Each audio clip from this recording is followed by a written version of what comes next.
Okay, this session's going to be recorded today. Can everybody hear me okay? Can everybody hear me?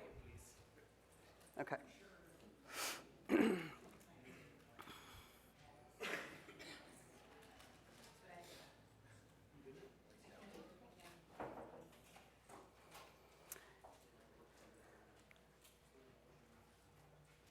Come on in, I'll wait.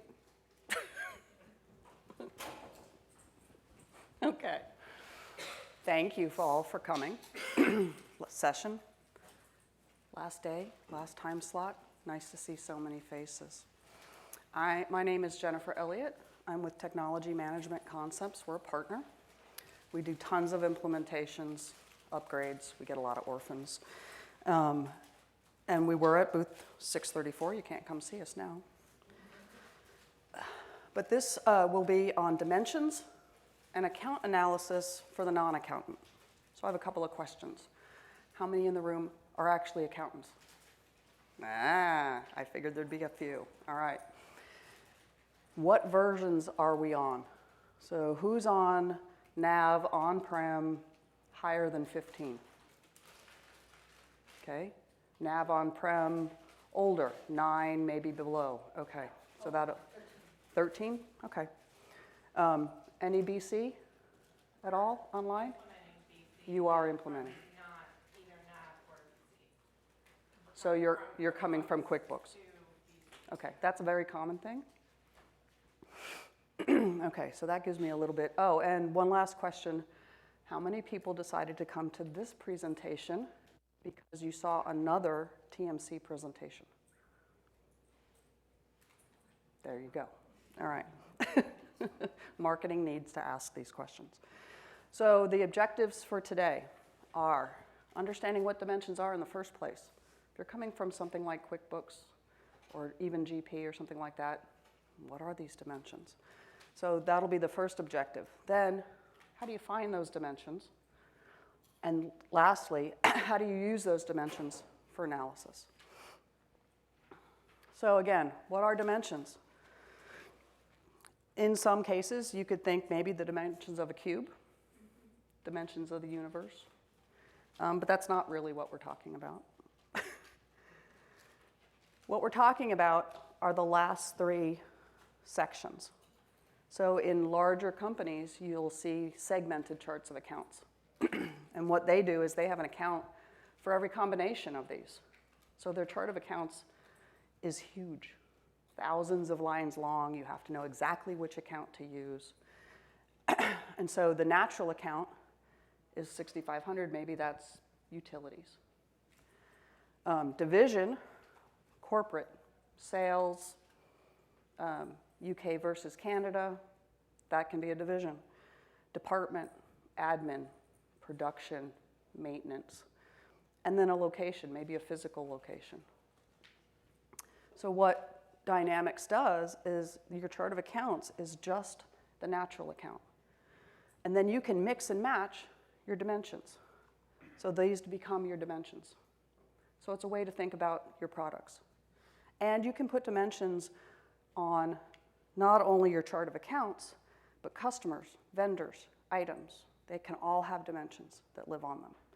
And then once you start using dimensions, you'll get better results in your account analysis if you force the transactions to have the dimensions on them all the time. And there are ways to do that. You can say that dimensions are code mandatory on your GL accounts, which means you can't post an AP transaction if the dimensions aren't there. It'll give you an error. You can put dimensions on your customers. So I want to know my domestic customers versus my international customers and how my sales are doing that way. Or I want to know how my location in California is doing against my location in Florida. Are they making money, or is California always substituting and giving money to Florida type of thing? So how do we find these dimensions? These slides are from BC, but if you're in 13 or higher, you have a search function, your little magnifying glass, and if you were to just type in dimensions, you would find the right place for this. And as you can see here, I've made a couple just for this scenario. So I'm going to use brand, department, division, and product line. And these are the main dimensions, and then there's values within these. So for instance, in these examples that I'm going to be doing, I've used brand and I've used different cell phone manufacturers. So Samsung versus LG versus Dell versus Lenovo. Hello?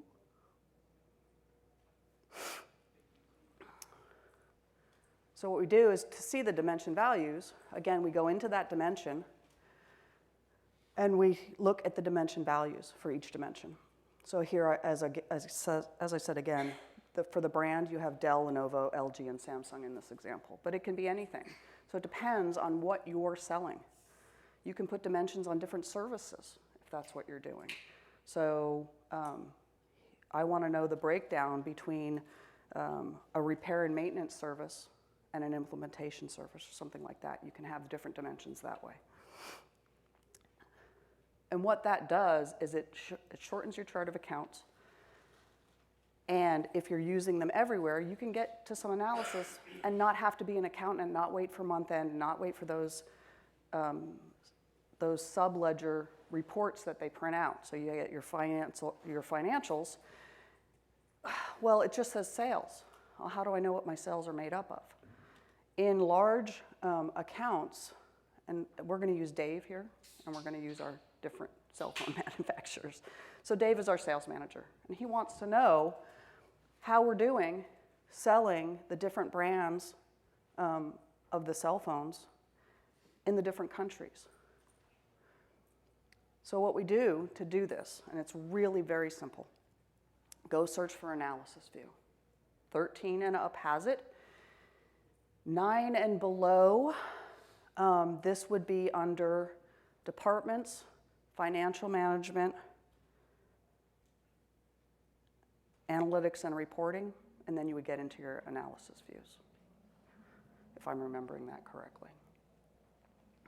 So the first thing we want to do is go to that analysis view, and you can see where that is.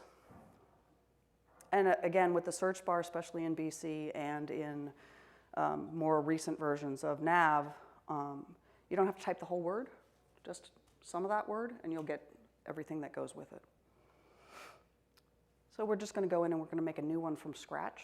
Now, this is also making sure that you're using dimensions first. If you try to do this and you haven't been using dimensions, you won't get anything. If you don't have dimensions on all your transactions unilaterally across everything, this will not give you proper information. Okay? So the first thing is we have to decide what our dimensions are. Customers, items. I want to know how many black phones I sold versus how many pink phones I sold. Those things, you have to think about what you want to look at. And then make sure they're on everything. So this is when you have to get back to accounting and say, we should really be using this. Some companies don't have any dimensions. Some have your global dimensions, 1 and 2. You're allowed to have, out of the box, 8 altogether. I have heard of some companies that have way more than that. And so this becomes a very big tool, and it's not an add-on. This is in the system. So this is not Power BI. This isn't JET.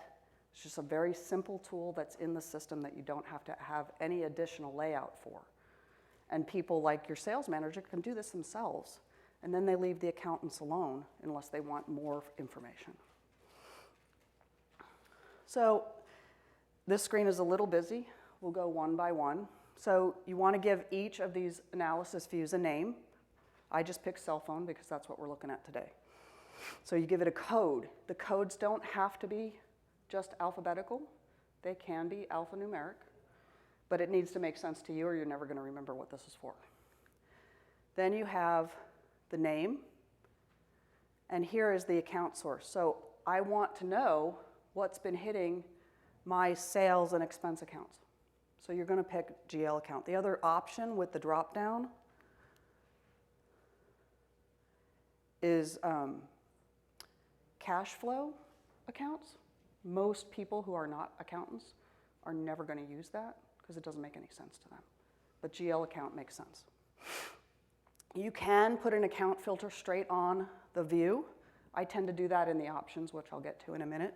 So I leave it blank. But you can put that in there. So for instance, you only want to see sales and expenses. Well, normally sales starts at about the 4,000 range, and all your expenses might go all the way down to 9,000s. You could put that in there, 4,000, ... 9999, and then it would already be there for you. The date compression is normally, how do you want to see this? You could see it by day, but most people want to see it by month. So I picked by month. And the starting date is how far back in your history do you want to go to pull this out? Now again, that means that you have to have been using the dimensions. So remember, anything that you start using, unless you get with your partner to populate backwards into history, this isn't going to do anything for you. So if you go home and we need to start using dimensions, and you have this big meeting and this is what we want to do, and you start putting them on everything, you're not going to get any information until it starts being used repeatedly and consistently. So I always do a really old date. I always go back to 2001.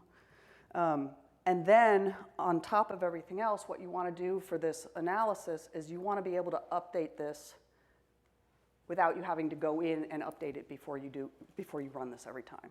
So you can update upon posting. It's a radio button. And if you look up here, you can't just switch that radio button. It's grayed out. They make you come up here and update on posting. You can disable it. I don't know why you would want to, but you can. And then you could come in here, even if you have the enable update on posting, and update it manually. But if you turn this on, then you don't have to remember about it. Yes? Jennifer, question for you. If you update on posting, that's every single posting, anything that's going to hit the GL, is that a performance step? Nope, not at all. Because what it's doing is it's pulling that information's already sitting in the system, and all you're doing is pulling it into this view, getting ready to be used. You can include budgets. Most non-accountants aren't going to want to do that, but you might want to see that if you've got budgets and you're using them in the system. You could look at your sales and look at that against budget. So I thought I was going to sell $30,000 worth of cell phones this month, but this is what really happened. So you can use these with budgets. And then over time, this one doesn't work. I don't like this one anymore. You can block it from being used. So that's there. Hello, there, okay? And on the bottom, this is where we're going to decide what dimensions we want to look at in our analysis. So what I've picked is my dimension code 1, which is brand, and dimension 2, which is product line. Now, the dimension 1 code and dimension 2 code do not follow the way your dimensions are listed out in your general ledger setup. And again, that's an accounting type of thing, and you don't need to be worried about that. You just pick which ones you want. And in the drop-down list, if you've got dimensions, it will give you all the dimensions, and you can just pick which ones you want to use. So you could have multiples of these for multiple different variations of dimension combinations to see what it looks like. Well, that was fairly simple. A couple of buttons, no big deal. Now I want to see the results of that. So I go out to the main analysis view, and I select analysis by dimensions. And because I went in and put some actual information in here, we're going to go to the options page. So as you know, for every report, there's an options page. What do you want to see? What are your filters? So on this one, I want to see, it's the cell phone analysis. I want my lines as GL accounts. I want to see what's in all those GL accounts. And my columns across the top, this will come in as period, which is a time period. But I'm going to only show you 1 month, so you can change these. And there are lists, if you use the ellipsis, to change them. And you'll see all your dimensions that you've picked. You'll see period, you'll see GL account, so you can switch these back and forth to see it how it makes sense for you.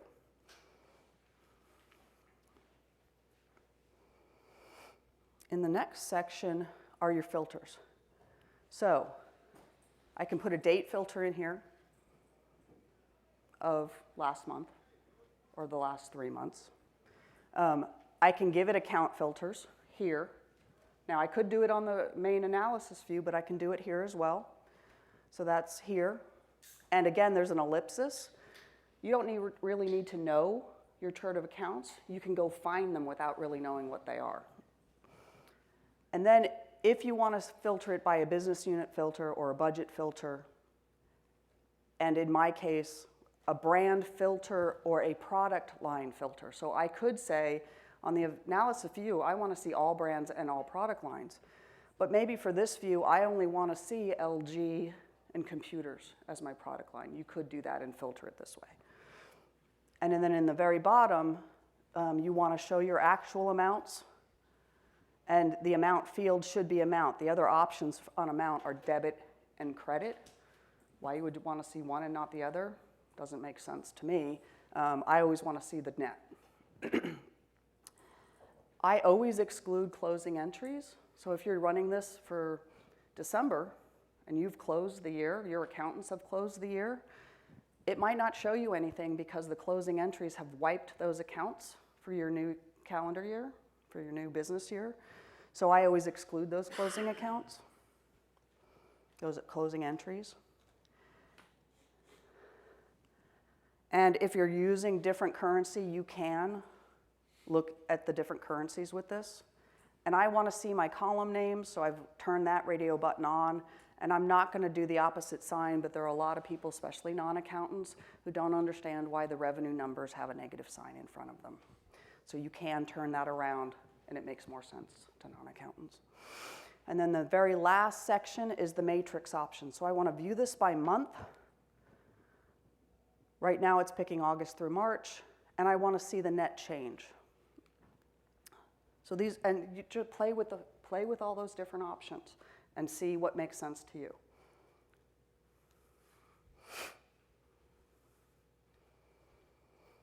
Once I set all these, then all I'm going to do is at the very top, up here, I made it a little bigger, show matrix. Voila. So, as you can tell, in Cronus, they have these revenue accounts split out by their divisions. US, Canada, Australia, Germany, United Kingdom, South Africa. You could make that a dimension, a division or a location dimension. Then you could just have one sales line. It depends on how your executives really want to see your financials. But what I did is I went in, and when I was putting the data in, I said, okay, I've sold Dell in the US in this last month. I've sold Lenovo to Canada and Germany and the United Kingdom. So I can see that, yes, I have great Lenovo sales, but they're in 3 different countries. And how am I doing month over month? You can do that here too. So this shows you really quickly and easily how you're doing. So let's say accounting is usually behind with the AR. Why don't I see sales like I think I should see sales? You can come in here and look, and if this isn't showing you anything, then your AR people haven't been doing their job. It's the 20th of the month. Why don't I see sales for the month? That brings up a question. Maybe the accountants don't particularly care for that question, but I would as a sales manager. Where are all our sales? I know we've been selling every day.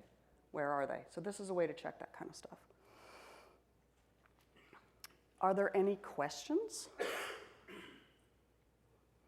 Does this all sound fairly simple and easy to do? Is that also a screen you can drill down into? Yes. So anything in this green or blue, depending on your monitor, you can drill into. So you can see when they happened. So this, right now, this is showing a month view, but if you drill into it, they all happened on the 30th of the month. You know, or they did them in batches. So I'm seeing a bunch on the 10th, a bunch on the 15th, a bunch on the 20th. It's a way for people who are non-accountants to really see what's happening in the accounting team. Is there a total at the bottom too? There are no totals at the bottom. But you can dump this out to Excel and play with it that way.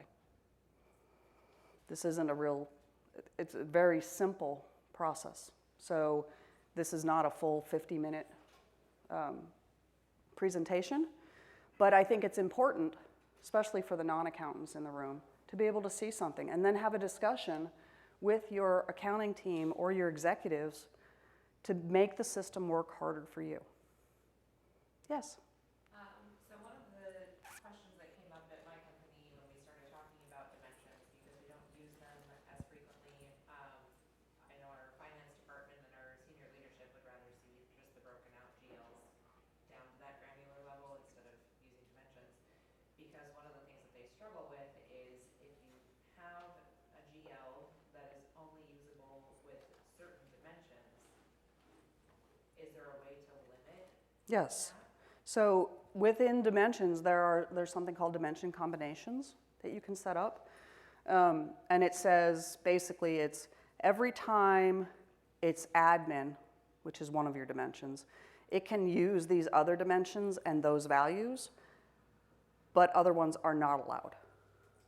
And then within the GL account itself, you can say dimension is, you can say the dimension for brand is code mandatory, which means, but you can leave the value itself blank. So I'm requiring you to put on a brand on every transaction that happens. I don't care which value it is, but it is mandatory or the system will throw an error. You can do that on your GL. You can do it on your customers, again, your customers, your vendors, your items. So I want to know my international vendors versus my domestic vendors, or I want to see sales by state or territory. All of those can be dimensions. And it just depends on where you put them and how you use them. But then you have to use them consistently to get this to work. Yes? A follow-up question to that then. If I've got Can you wait just a second? Can you get her the, I want to make sure, session is being recorded. I want to make sure everybody can hear. Thank you. It's just on. We have set up shortcut dimensions, and of course, 2 of those are the globals. Yes. So when we're using those specific dimensions inside of analysis views, they're mainly set up for the customer side. One of those dimensions only is set up on the item side. So if we were to choose, shortcut dimensions 9, 10, 11, would we still be able to assign those to the item card? And then since we can change what we've selected here, we're still allowed, and we can mix and match those so they would be usable on the item card, and we don't have to stick to only 8. Right. So you could say, I mean, you can. I have just heard of a company recently, and they have all 8, and they have an additional 15. And it's because, well, these dimensions are just for my customers, and these dimensions are really for my items. But now I want to put those together, and I want to know what my customers are buying, what items they're buying by dimension. So you could do that. Okay, thank you. Sure. Yes. Setting them as code manager, is that something that like you do, or do you have your partner do it? No, you can do it right on the screen. It's very simple. You can add your dimensions by yourself to put them on a GL. So you pick one GL account to do it. And you always want to do this in test first. Please don't do these things. I mean, this analysis, if you're already using dimensions, doing this in production doesn't hurt a thing. You can't hurt anything. You can try and use it and screw it up and delete it and start over. But using dimensions in the first place, start in your test system. Because as soon as your AP people start getting errors because they haven't added their dimensions, there's going to be an outcry. There is. And because they don't like doing more work. And well, I won't say that, that's mean. AP is complicated enough as it is. And a lot of other people who are non-accountants don't even know that they're giving dimensions. So right now, people are handwriting on the invoices. Dave in sales, he gives the invoices in, say he's approving these, that they can go out, that's the right dollar amount and everything. When he gives that to accounting, well, they know it's Bob. So they know that he's head of sales. And they know what's on that invoice, so they know what brands and product lines need to be added. That doesn't mean Bob knows that. He's just giving them paperwork with some words on it. But as accountants, you change that and make it usable so that you can do analysis. Any other questions? Yes. I thought I saw earlier on a screen that even though you have 4 dimensions, when the table was showing across the top, it only showed 3. Was that because the screen was cut off, or is something else Probably. going on? Okay. No. So in these analysis views, you can have a max of 4. So you can't be playing with all, say, 15 or all 8 in one view. You may have to make a couple of views to look at those different dimension combinations. And then I have one more question about the when I'm a little unclear on when the information is updated. So do you rerun? I saw something called last date updated or something like that. Right. So once you select update on posting, any transaction that has dimensions on them, it will update this view. You can also update it manually. So that means every AP transaction that goes through, every sales invoice or order that goes through and gets shipped, every time you make a new customer and you put dimensions on them and then use that customer, vendors, items, that's when this would update. And it tells you the last time it updated. Most of the time you'll come in here and the last time it updated was last night or this morning. And you can see that. So that way you'll know if, for instance, it says last week, you might want to update it yourself. You had a question? I did. Can you have separate dimensions for 2 different companies in the same database? Yes. So it's the dimensions are per company. Okay, great. And if you're consolidating and things like that, there's other things to worry about. But yes, you can have one set of dimensions for company A and a completely different set of dimensions for company B because maybe they don't do the same thing. You have a production company and then you have a real estate company. Something completely different, not apples to apples. Yes, you can do that. And if we've misused our global dimensions, is it what is the process for resetting that? There are 2 options that I will tell you about for that, especially in your history. And the first one is, come to your partner and we will fix that for you. And a way we do that is we say, okay, what are all the dimensions you want to use on your customers, vendors, and items? And then we go back and we populate your history based on what you've told us. There is an ISV that I've learned about recently where you can change dimensions after posting. It's an add-on. It's called Dimension Manager. Every client that uses dimensions, somebody's going to put a transaction through and it's going to be the wrong dimension. How do you fix that today? Who knows? You got to credit it out and redo the whole thing. With Dimension Manager, it's almost like QuickBooks where you could go in and just know that's the wrong dimension and I'm going to update it. Now, if you want to do history, I suggest you get with your partner. If it's an ongoing thing and you just can't get your people to give the right dimensions all the time, then maybe Dimension Manager is something you want to look at. Thank you. Sure. Any other questions? Well, thank you so much for attending. And what we are giving out at the end back here is we have flash drives, and all 3 of our presentations that we've provided through Summit are on them with some additional information. And we're more than happy to give that out so that you can take something home with you and not have to write all those notes down that you may not remember on Monday. All right? Thank you very much. Please fill out your surveys.